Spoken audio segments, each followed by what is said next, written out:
Mari kita panjatkan puji syukur kita kepada Allah Subhanahu wa taala yang mana telah memberikan kita taufiknya, memberikan kita hidayahnya, pertolongannya sehingga kita dikumpulkan oleh Allah Subhanahu wa taala di tempat yang penuh diberkahi oleh Allah Subhanahu wa taala. Semoga Allah Subhanahu wa taala senantiasa memberikan kepada kita istiqamah dalam taat.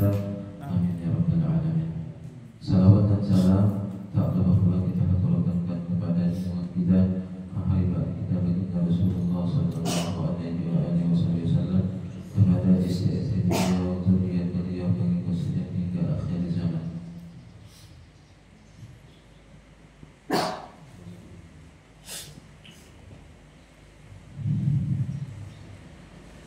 Wa yaqulu sallallahu alaihi wasallam, as-salatu imaduddin. Wa yaqulu sallallahu alaihi wasallam, awwalu ma yuhasabu alaihi al-'abdu yawm al-qiyamah as-salat. Diriwayatkan daripada baginda Rasulullah sallallahu alaihi wasallam bahwasanya dia bersabda, kata Nabi sallallahu alaihi wasallam, awal daripada ibadah yang akan dipertanggungjawabkan, awal daripada ibadah yang akan diperiksa oleh Allah Subhanahu wa taala kelak di hari kiamat adalah sembahyang. Fa in wujidat tammah qubilat sa'ir a'mali. Maka jika diperdapati salat yang kita kerjakan itu sempurna, qubilat sa'ir a'mali, maka diterimalah seluruh amal-amal ibadah kita. Wa in wujidat naqisatan rudda sa'iru a'mali. Dan jika diperdapati salat yang kita kerjakan ini kurang, artinya tidak sah, tidak sempurna, tidak sesuai dengan ajaran Nabi sallallahu alaihi wasallam, rudda sa'iru a'mali, maka ditolaklah seluruh amal ibadah seorang hamba tadi. Jadi apa dari hadis Nabi sallallahu alaihi wasallam ini, bahwasanya salat ini adalah inti ataupun kunci daripada diterimanya ibadah, daripada ibadah kita, daripada seorang hamba kepada Allah Subhanahu wa taala. Di dalam kitab ini disebutkan kalangan Sayyid Zaini Ahmad Zaini Dahlan, beliau mengumpulkan risalah atau hadis-hadis daripada Nabi sallallahu alaihi wasallam yang berhubungan dengan sembahyang. Kenapa banyak di akhir zaman ini banyak daripada umat Rasulullah sallallahu alaihi wasallam meninggalkan sembahyang? Artinya mereka dengan mudahnya meninggalkan sembahyang. Mungkin salah satu faktor dari itu adalah bahwasanya mereka banyak yang tidak mengetahui apa saja sebab akibat ataupun ancaman ataupun hukuman yang akan disediakan oleh Allah Subhanahu wa taala bagi mereka yang meninggalkan sembahyang. Kalau kita kalau tahu, kalau kita menggawi ini akibatnya ini, gara-gara kita tahu sebab akibatnya itu menjadikan kita menjauhi perkara tersebut. Jadi di sini disebutkan beliau Sayyid Ahmad Zaini Dahlan sebab akibat hukuman yang bakalan Allah berikan kepada mereka yang meninggalkan sembahyang. Ya'lamu ma'asyiral akhwan, kata beliau, faqahanallahu wa iyyakum fid din. Ketahuilah wahai saudaraku, faqahanallahu wa iyyakum fid din, semoga Allah Subhanahu wa taala memahamkan kita pada ilmu agama. Man yuridillahu bihi khairan yufaqih fid din. Barang siapa yang Allah menghendaki kebaikan kepada orang tersebut, barang siapa yang Allah hendak bahwasanya Allah menghendaki kebaikan pada seorang hamba, maka Allah pahamkan pada ilmu agama. Dan Allah yu'ti dunya liman yuhib wa liman la yuhib. Karena Allah Subhanahu wa taala itu memberikan dunia ini bagi orang yang Dia cintai, dan Allah pun memberikan dunia ini kepada orang yang tidak dicintainya. Allah yu'ti dunya liman yuhib wa liman la yuhib. Allah memberikan dunia ini bagi yang dicintainya ataupun yang kada. Wala yu'ti din illa man yuhib. Allah tidak memberikan kepahaman pada ilmu agama. Allah Subhanahu wa taala tidak akan memberikan kepahaman tentang ilmu agama kecuali kepada orang-orang yang dicintainya. Jadi hadiah lana walakum jami'an diberikan taufik hidayah oleh Allah Subhanahu wa taala untuk memahami daripada agama yang dibawa oleh baginda Rasulullah sallallahu alaihi wasallam. Anna salat imaduddin, bahwasanya salat ini kata beliau adalah imaduddin, adalah tiang daripada agama. Salat adalah tiang agama. Faman aqamaha faqad aqamaddin, maka barang siapa yang aqamaha, yang mendirikan agama, mendirikan salat, faqad aqamaddin, maka sungguh dia telah mendirikan agamanya. Orang yang mengerjakan sembahyang berarti dia mendirikan agamanya. Karena apa? Telah mendirikan tiangnya. Karena tidak mungkin kita membangun suatu bangunan, suatu rumah kecuali ada tiangnya. Karena awang awang yang apa? Ada batihang, awang dia bergantung. Nah, pasti kita membutuhkan daripada tiangnya. Dan tiangnya itu adalah sembahyang. Wa huwa bimanzilatir ra's, dan adalah salat ini kedudukannya seperti kepala yang lama daripada jasad seorang manusia. Salat ini kedudukannya adalah sebagai kepala pada jasad seorang manusia. Tidak mungkin seseorang itu hidup tanpa kepala. Kalau orang kada berbetis hidup dia masih baik. Orang kada bertangannya hidup dia masih. Orang kada bertelinga, ada bermata itu hidup aja masih. Tapi kalau orang kada berkepala saat disebut ketemuan kalau orang kada gizi kepala hidup kada berperforma. Wa anna min a'zamil masaib, dan kata beliau min a'zamil masaib wa aqbahil qada'ih wal ma'ayib at-tahawuna bis-salat, dan daripada sepaling besar musibah, dan sepaling buruk itu adalah at-tahawuna bis-salat. Ialah kata beliau at-tahawuna bis-salat itu adalah orang-orang yang menganggap enteng, menganggap remeh daripada sembahyang. Itu musibah yang paling besar yang menimpa daripada seorang hamba. Kalau kita ada berduit misal, kalau kita garing, itu ada musibah Pak. Bahkan kalau kita ada berduit atau kayak garing, itu malah sebahagian mereka para ulama dan para aulia itu bahkan mereka mensyukuri daripada suatu musibah itu asal jangan musibahnya itu berhubungan dengan sembahyang Pak. Karena kan namanya musibah itu Pak bukan berarti harus berbentuk daripada kayak garing, atau rebah kendaraan itu naik. Musibah itu adalah segala sesuatu yang menjauhkan dirinya daripada Allah Subhanahu wa taala. Kita banyak berduit misalnya sugih, cuma dengan kekayaan tersebut kada ingat lawan Tuhan itu musibah namanya Pak, bukan nikmat. Padahal zahirnya nikmatnya kalau Pak banyak duit di mana-mana, rumah di mana-mana, hutang di mana-mana juga. Nah, itu bukan apa seakan-akan secara zahir nikmat, tapi tidak, itu apa namanya? Itu adalah musibah yang begitu besar. Secara zahir nikmat tapi hakikatnya adalah musibah. Nah, ini. Karena kan setiap musibah juga Pak, setiap musibah yang ditimpakan kepada seorang hamba itu akan meninggikan derajat daripada seorang hamba. Nah, tapi kalau sampai ada seseorang yang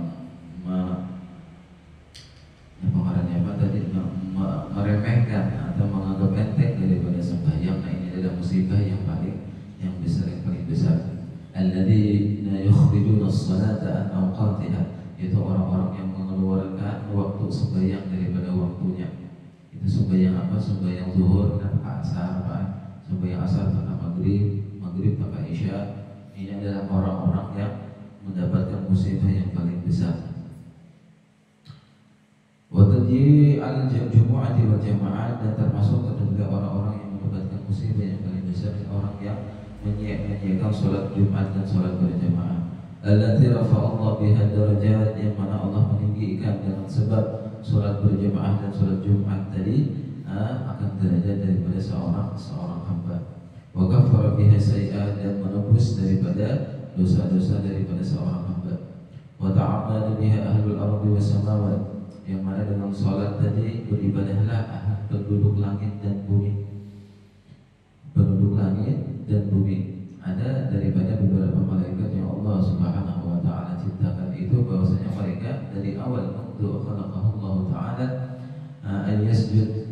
ila taqum as-sa'a. Bahwasanya apa?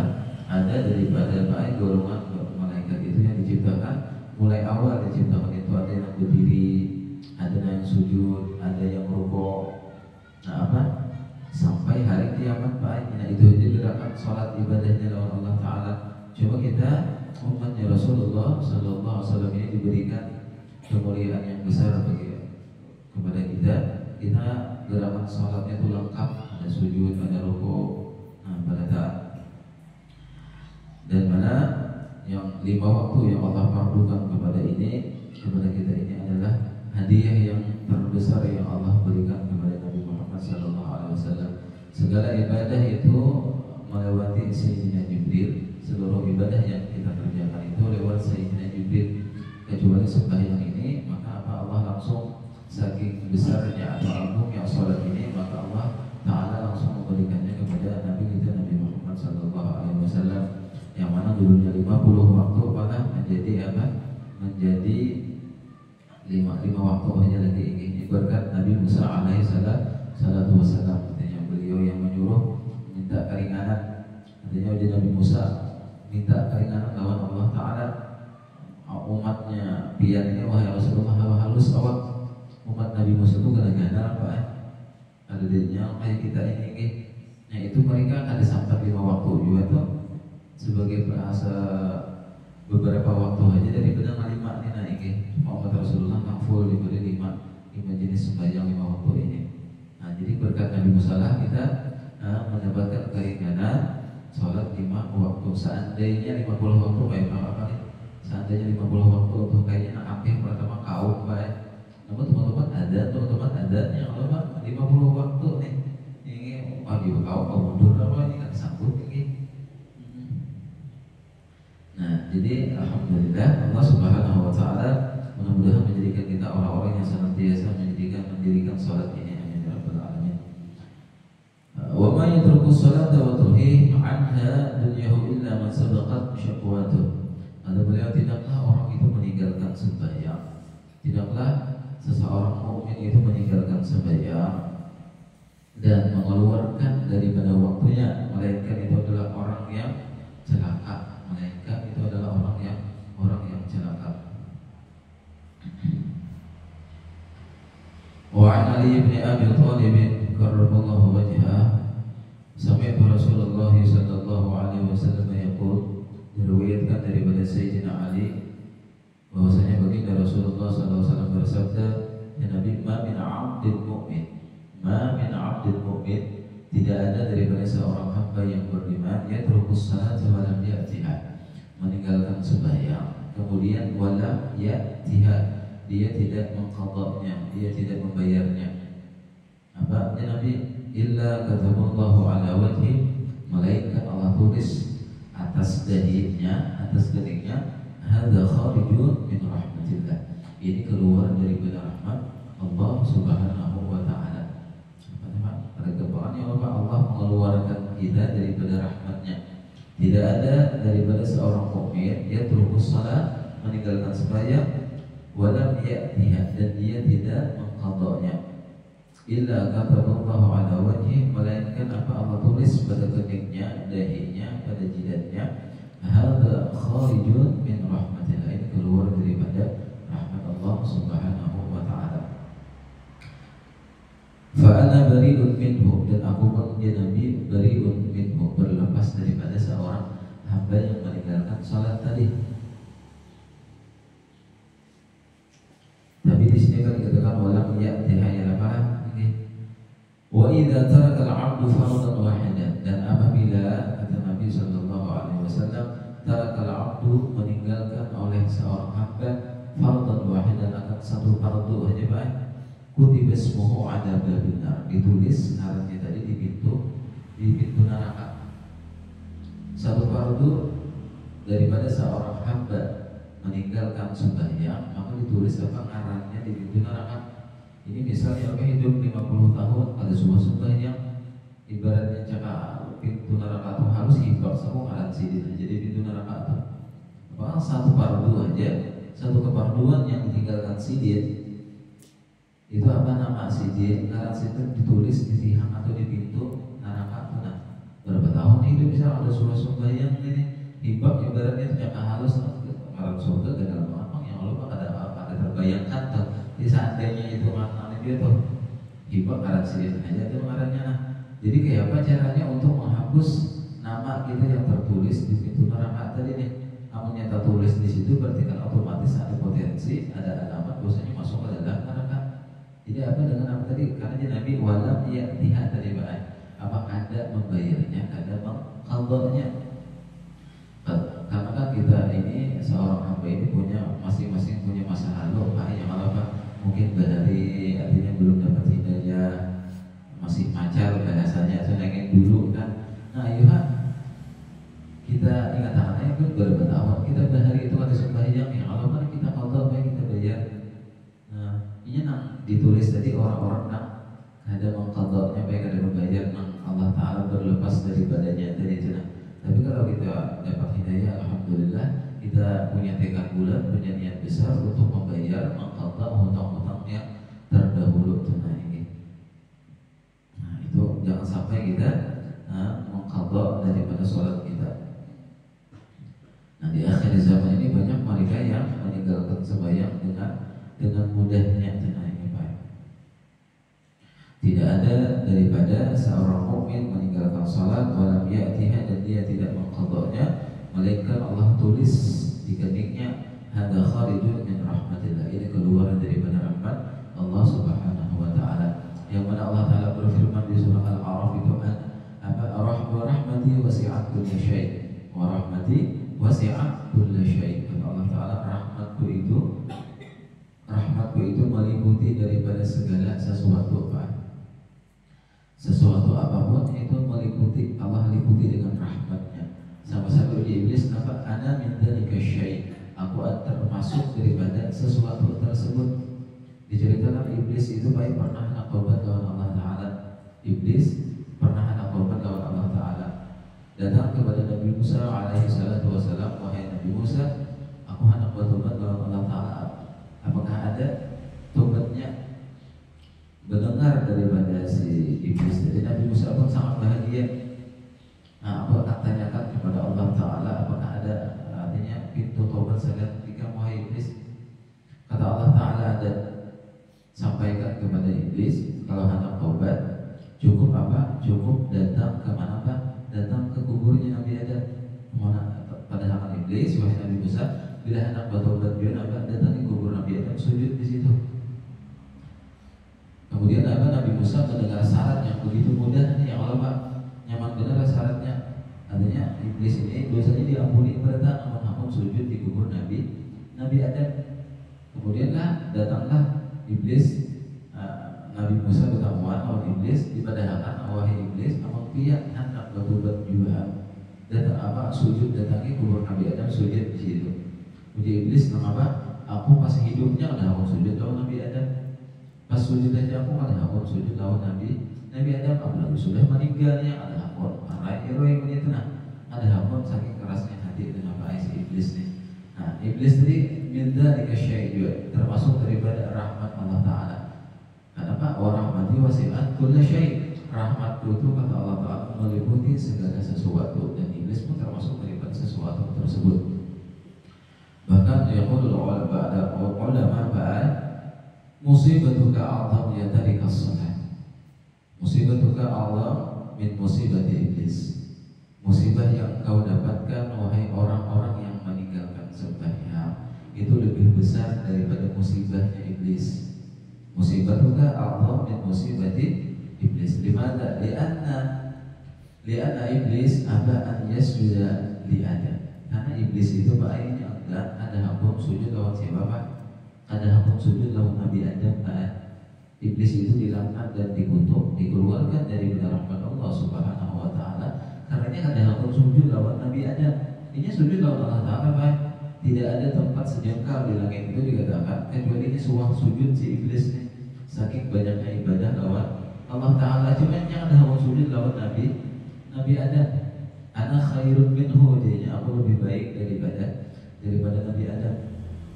Nah, orang apa tadi? Iblis itu ini ada hakun sujud lawan siapa Pak? Lawan Nabi Adam. Wa amma anta ya tarikas salat, adapun engkau wahai orang yang meninggalkan sembahyang, abaita an tasjuda li rabbil adam, engkau enggak, engkau itu kadang sujud lawan Tuhannya Nabi Adam. Kira-kira secara logis atau secara akal mana benarnya Pak? Benar kita orang akan meninggalkan sembahyang ya apa? Karena orang akan kadang sembahyang kadang sujud lawan Allah Taala ya apa? Kalau iblis kayaknya kadang sujud lawan Nabi Adam, jadi perintahkan. Jadi kalau apa musibah yang diterima orang yang meninggalkan sembahyang ini lebih besar daripada musibah iblis. Iblisnya kadang sujud lawan Nabi Adam aja. Kalau Allah Taala ini ibadahnya jauh lawan kita ada sebujung bukunya ibadahnya si iblis itu. Cuma ini ada mentaati untuk sujud kepada Nabi Adam.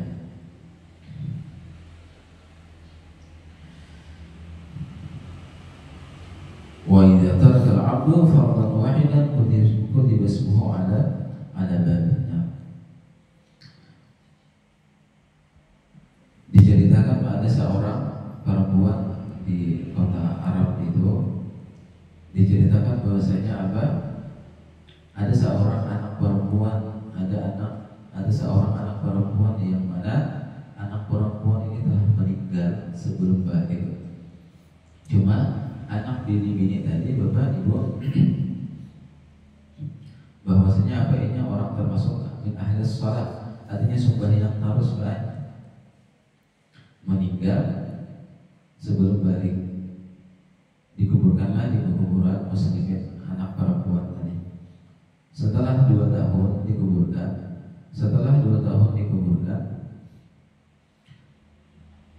bahwasanya yang anak ini datang melawan abahnya lewat mimpi. Kenapa? Anak itu datang melawan abahnya lewat mimpi, bahwasanya wahai abah, kubur ulun ini pindahkan ya. Dipindah aja kubur ulun ini sebenarnya sudah 2 tahun dikubur minta dipindah anak bibinian tadi sudah 2 tahun dikuburkan. Sekali bermimpi, 3 tadi biasa aja Karena malam esok tak mimpi pulang, malam ketiga tak mimpi pulang, beberapa kali. Jadi jadi anak wahai ulun terganggu, kubur ulun ini pindah aja. Kenapa? Ternyata baiknya di samping kubur anak sijin tadi, di situ dikuburkan orang yang selalu meninggalkan sembahyang. Sembahyang. Jadi aku jar anak ini terganggu baik, disiksa terus kujiang siang malam udah mendapatkan daripada siksa kubur. Jadinya minta pindah anak. Akhirnya abahnya pun memindah kubur tadi. Dibongkar kubur anak tadi ternyata masih dalam keadaan utuh, hanya mati semalam pada 2 tahun sudah dikubur. Cuma di sampingnya tadi dikuburkan hanya orang ketujuh meninggalkan sembahyang, tadinya merasa terganggu dari orang yang dihiganya ini disiksa tadi. Nah, memang termasuk orang yang meninggalkan sembahyang itu akan diadab di dalam kuburnya baik ini.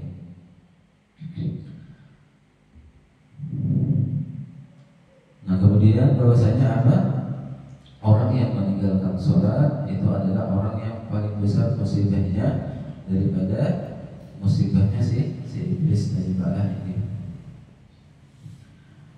Dan bahkan baik puncak daripada kemaksiatan seorang hamba, puncak atau yang paling atas maksiat paling tinggi seorang hamba itu adalah orang yang meninggalkan sembahyang. Itu maksiat paling tinggi karena tidak ada hadis Nabi yang mengatakan orang tuh makan riba, misalnya orang makan riba kemudian dihukumkan keluar dari agama Islam. Ada hadisnya, cari aja ya. Orang yang pernah membunuh seseorang kemudian dihukumkan keluar dari agama Islam, ada atau orang durhaka lawan kuitan kemudian dihukumkan keluar dari agama Islam, ada juga. Cuma ada hadis Nabi, beberapa hadis Nabi mengatakan orang yang meninggalkan sholat itu dihukumkan keluar dari agama Islam. Ada hadisnya mantarkan fakat kafar ya Nabi. Orang yang meninggalkan sholat itu dihukumkan keluar dari agama Islam, ada. Cuma di dalam agama kita bilang mazhab kita Syafi'i, maksud daripada keluar dari agama Islam itu orang yang mengiktikadkan, orang yang meyakini bahwasanya ini sholat itu kada wajib lagi. Nah ini ittifaq ulama. Dinya apa sembahyang itu kada wajib lagi dirbain dinya apa khusus sembahyangan aja. Nah ini ittifaq ulama kada ada khilaf antara mereka bahwasanya ini suruh bersyahadat aja lagi ini. Ini mengatakan sembahyang itu kada wajib ujarnya. Nah kalau kebanyakan di akhir zaman ini kan yang ada sembahyang cuma gara-gara kuliah aja. Karena yang berdagang kah, kalapahan kah, ada apa sembahyang ini statusnya muslim. Cuma muslimnya asik, maksiat, berdosa karena meninggalkan sembahyang. Cuma madzhab Imam Hambali keras dan meninggalkan salat hukumnya itu bang. Cuma kalau madzhab kita Syafi'i, selama dia mengiktikadkan, selama dia meyakini bahwa sembahyang itu wajib, meskipun dia meninggalkannya hukumnya muslim aja. Cuma maksiat ya, kurangnya berdosa ini.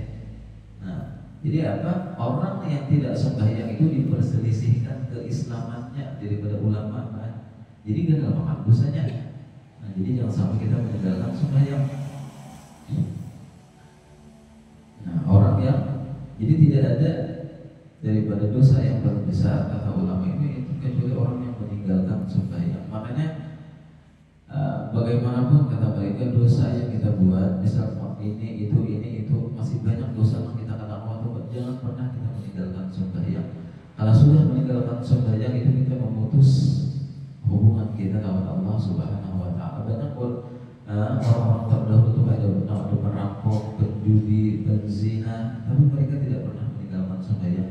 Akhirnya apa? Berkat dia tidak memutuskan hubungannya dengan Allah taala, ditarik Tuhan, akhirnya diberikan pintu taubat. Nah, apa gunanya sembahyang ya Allah Pak? Gunanya sembahyang apa maksiat masih ada orang tetap kondisinya itu. Artinya akan ada gunanya beribadah sembahyang. Kalaunya apa? Kalaunya masih maksiat. Artinya dengan kita sembahyang itu sudah mengurangi satu kemaksiatan. Karena meninggalkan sembahyang adalah musibah paling besar. Apalagi sampai dari apa? Mengiktikadkan, meyakini bahwa sembahyang itu ada wajib. Dan itu banyak sudah hari ini ajaran-ajaran seperti itu. Bahkan di kampung mulut ada orang rumah udahnya apa Pak? Mengganali lowang burit. Sembahyang itu dia mengganali lowang burit apa aja? Cakap seandainya tuh seumuran mulut mau bakal lihat soalnya tuh apa ini sakit hatinya tuh mendengar tuh nah. Jadi karena orang tua mah ada juga jadi ya hati kan orang tua juga ini dia tuh belajar nang betamat tuh Pak. Ini banyak Pak itu. Mungkin guru dia suara dengar ya kalau Pak nang betamat sembahyang artinya puasa ada apapun lagi. Tamat tadi sudah berdatang habis ibadah tuh ini diangkat sudah kejuburannya tuh kami sampai sudah aja kada tahu juga sampai ke mana. Bunyi berbadan sampai. Jadi jibuannya supaya untuk ada wajib lagi puasa ada suman ada kayak bulan-bulan puasa makan minum kami sampai jibuan itu kebingungnya sampai ke sampai ke neraka udah dulu. Nah ada tuh pelajaran yang seperti itu kan. Nah ini udah ittifaq ulama itu suruh bersyahadat aja orang yang mengiktikadkan meyakini supaya untuk ada wajib lagi dan bahkan Pak dalilnya itu Al-Quran Pak makanya banyak Pak ikutnya dalil yang dipakai buahnya Al-Quran juga Pak makanya ada nama ikutnya salah satunya itu di surah Al-Hijr di surah 14 itu di akhir ya Allah Ta'ala tuh wa'bud rabbaka hatta ya'tiyakal yaqin sembahlah Tuhanmu sampai datang keyakinan wa'bud rabbaka hatta ya'tiyakal yaqin sembahlah Tuhanmu sampai datang keyakinan Al-Quran. Kami yakin dia ibadah sudah. Padahal yakin di sunnah Bapak hatta ya'tiyakal maut. Itu tafsirnya Pak. Sembahlah Tuhanmu sampai datang kematian. Artinya kita menyembah Allah Ta'ala itu sampai kita give. Bila give ya toh give ya Allah ini banyak istilah give itu bila give obat. Nah berarti kita harus sembahyang. Artinya mati sudah. Ini kada menyembah Allah Ta'ala cuma sampai datang keyakinan. Dibuatnya kami yakin sudah. Jadi kada sembahyang lagi salah tafsir saja juga. Ini memandang makna zahir itu nah. Jauh kita turun aja. Artinya mana hati ya Allah Pak.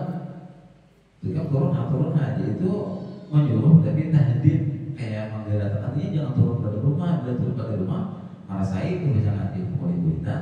Nah ini salah paham tuh lain kada belajar tafsir tadi. Wa'bud rabbaka hatta ya'tiyakal yaqin sembahlah Tuhan sampai datang keyakinan. Nah, ini dia kalau sampai datang kematian. Nah itu. Kemudian dari yang kedua apa? Wa aqimus sholata lidzikri. Dirikanlah salat itu untuk mengingat tuh ya Allah Ta'ala.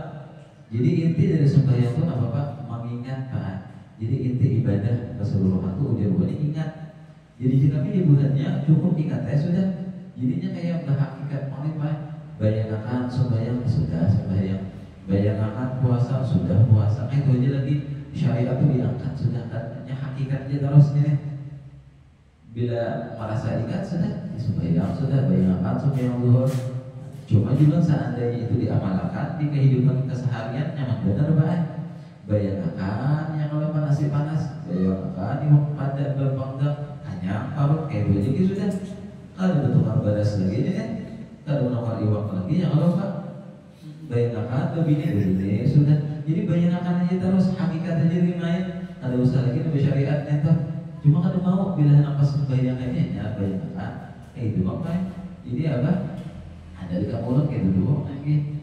Nah, jadi bahaya banget sampai terpengaruh. Bahkan pada orang-orang yang sudah terpengaruh dengan ajaran seperti itu disuruh berbulik betul-betul kan itu apa?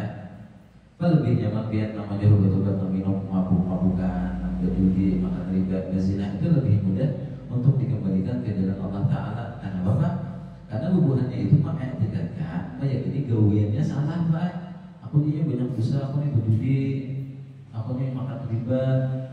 Cuma orang-orang yang kayak tadi terpengaruh ajaran yang itu, ini merasa dirinya itu bujur, bahkan menyalahkan kita ini kadang apa-apanya Pak yang hujan-hujan apa bubuhan ikam itu karumpung hanya dia Pak karumpung nanti karena bersembayangan juga keluar nang puasa sebulanan ya itu karumpung aja hanya kami ini sampai ke inti ibunya sudah sampai ke isi ibu tuh sampai ke santannya ibunya sudah aja ulun hintalo itu kan mau jadi anak punya kan bakal rumpung biar coba hintalo itu kan bakal rumpung tampung naranya kalau kan di mana kita dapat santan itu karena ada sabutnya ada tempurungnya ada mungkin seseorang itu sampai kepada inti tanpa ada karumpungnya. Nah karumpungnya itu syariat ya kalau kita beribadah.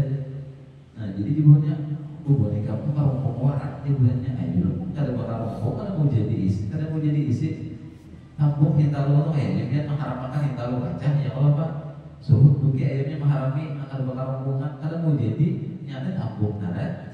Jadi yang mengurang ada syariat jadi tampung dia itu tuh Pak kada mau jadi sampai ke hakikat tuh kada mau. Nah seandainya bujur untuk ada orang yang pertama tuh Pak yang paling utama yang pertama tuh Nabi Pak. Nabi itu kalau berisi dosa sedikit adalah diriwayatkan Nabi itu ada sunnah yang ada depan sampai Nabi itu nang bangkak berarti semalaman dia ibadah sampai Nabi itu dipapah diangkat ke dalam digotong. Ini sembahyang oleh Sayyidina Abu Bakar dan beberapa sahabat lainnya adalah ada Nabi itu istilah tamat tuh ada Pak. Oh ini ada tamat harap pada Nabi itu sembahyangnya ya kalau Nabi jangan ada tamat harap pada Nabi ini. Nah, jadi bahaya banget bahwasanya terpengaruh dengan ajaran mereka itu. Jadi banyak sudah ajaran-ajaran yang seperti itu Pak. Walaupun misal kita sembahyang tuh Pak ada khusyuk, yang ada bapak juga Pak artinya pikiran kemana-mana. Banyak orang hanya makan takbir Allahu Akbar ya. Kayak ini itu dagangan lah. Maka iblis tuh Pak kelihatannya makan takbir tuh. Ini Pak ingatan tuh lawan kita apa-apa nah kita dulunya. Suatu mungkin kehilangan duit ke apa ke Allah ternyata duitku di bawah tikar dari mandang dia. Kan saking iblis kadang-kadang menjadikan kita tuh khusyuk sembahyang tuh Pak. Pada bapak pikiran karena memang ibadah itu kadang awal langsung khusyuk ya Allah atau langsung nyaman itu pasti butuh proses seberapa orang lain itu ini karena lebih baik pikiran kemana-mana apa daripada kemana-mana pada sembahyang ya Allah lebih baik sholat pikirannya kemana-mana daripada kemana-mana ada sembahyang artinya insya Allah kita walaupun pikirannya masih kemana-mana tapi kalau di istiqamahnya akan khusyuk jadi nanti walaupun terpaksa sama dia juga artinya beribadah sembahyang terpaksa berzakat semua terpaksa haji terpaksa berdakwah terpaksa itu pun lebih baik Pak kalau dibandingkan mereka harus sembahyang ada berzakat karena lebih baik dipaksa masuk surga daripada sukarela masuk neraka ya Pak. Lebih baik dipaksa masuk surga daripada sukarela masuk neraka. Artinya orang langsung bayang terpaksa atau nasawati memai kuitan dahulu itu lebih baik jadi juga daripada nangkal bersembahyang sama sekali itu, nangkal berpuasaan sama sekali itu artinya merelakan dirinya dilempar ke neraka. Yang apa?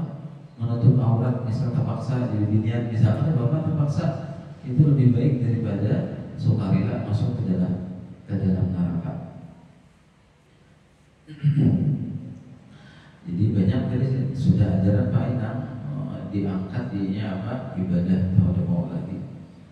Maka Pak mau ambil ampun orang di kampung lalu ampun siapa aja ampun Allah Taala dinya. Itu mungkin motif bingung gitu. Ampun Allah Taala ibadah ya kalau mungkin ya deh. Tapi bila ampun sidin Pak. Tapi bila sudah ampun orang ampun Allah Taala itu ada apa ambil dia. Kan maka ada di ajaran itu bingung juga. Sarwan ampun Allah Taala dulu biasa, sarwan Allah Taala tadi jadi ambil ini sudah masing-masing ada isinya kalau. Nah jadi kita mau sembahyang makan kita suka lagi baik kampung tuh yang di tengah orang tuh naik merasa sampai di mana ada sampai ke mana ini ada tahu dia itu.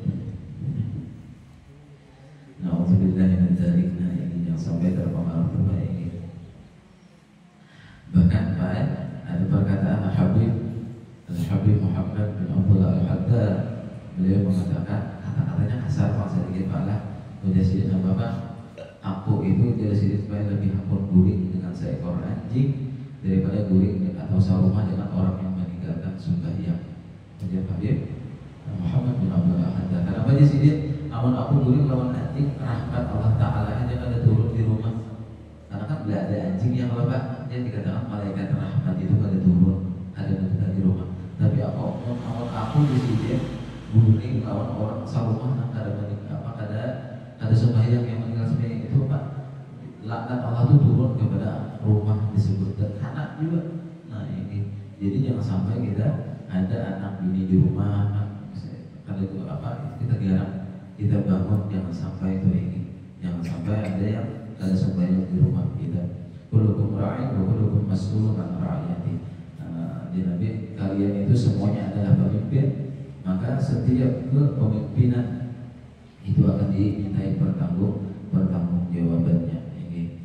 Dan jangan juga kita memikirkan artinya diterima juga sembahyangku ini, artinya aku ini banyak banget dosa, belum bawa tobat masih ada beberapa maksiat tenangnya apa Pak. Guru jangan memikirkan diterima. Kita beribadah itu Pak, beribadah itu kita bukan tujuan diterima, cuma kita harapan aja. Diterimanya suatu ibadah itu ada harapan, bukan tujuan. Kalau kita punya tujuan supaya ibadah itu diterima, terus itu kan jadi ada ikhlas sebaiknya. Itu mengharap balasan. Intinya apa? Kita seorang ini harapan kita memang untuk diterima Allah ibadah, tapi bukan tujuan. Bukan tujuannya diterima Allah Taala. Ada kasih koni puasa koni penting aku beribadah dulu ya Allah. Karena tugas seorang hamba itu beribadah. Tugas seorang hamba beribadah diterima ada itu nomor sekian. Dan bahkan diceritakan juga antara akhir kisah Pak, ada seorang dulunya itu seorang murid ini lazim atau lawan pengguruan ini. Bila majelis taklim ada terus pengguruan Pak, apa yang disuruh pengguruan tuh aku harus lawas sudah berguru lawan si sidin tadi. Sampai akhirnya apa?